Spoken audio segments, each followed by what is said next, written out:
ప్రభువైన యేసుక్రీస్తు నామములో మీకు సమాధానం కలుగునుగాక. షలోం. 50వ కీర్తన 15వ వచనము.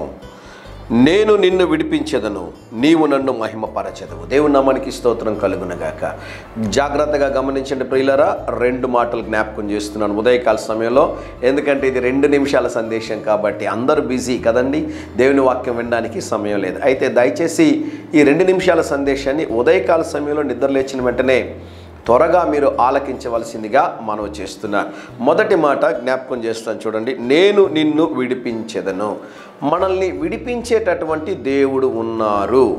మీరు ఆయనను అడగగలిగితే దేవుడు మీరు ఏ బంధకంలో ఉన్నా కూడా తప్పకుండా మీకు విడుదల దయచేస్తాడు. తాగుబోతులను అడగండి, మద్యం సేవిస్తున్నటువంటి వారిని అడగండి. నేను దీన్ని విడిచిపెట్టాలనుకుంటున్నాను, నా వల్ల కావడం లేదండి. ఈ వ్యసనానికి నేను బానిస అయిపోయాను, వ్యభిచారానికి బానిస అయిపోయాను, దొంగతనానికి బానిస అయిపోయాను, అబద్ధాలు చెప్పడానికి బానిస అయిపోయాను. చాలామంది వారిలో ఉన్నటువంటి లోపాలను అలాగే ఉంచుకొని క్రైస్తవ జీవితాన్ని కొనసాగిస్తూ ఉంటారు. మీకు శుభవార్త చెప్తూ ఉన్నాను, మీకు విడుదల ఇచ్చేటటువంటి దేవుడు ఉన్నారు. మీరు చేయాల్సిన కార్యమల్లా ఒకటేనండి. హృదయ అంతరంగము నుండి మీ నిస్సహాయ స్థితిలో మీరు ప్రార్థన చేయగలిగితే దేవుడు ముందు మీకు విడుదల ఇచ్చిన తర్వాత దేవుడు ఏం చేస్తాడో తెలుసానండి? విడుదల ఇచ్చి మిమ్మల్ని ఊరికే విడిచిపెట్టాడు. చదువుతాను, గమనించండి ప్రియులారా.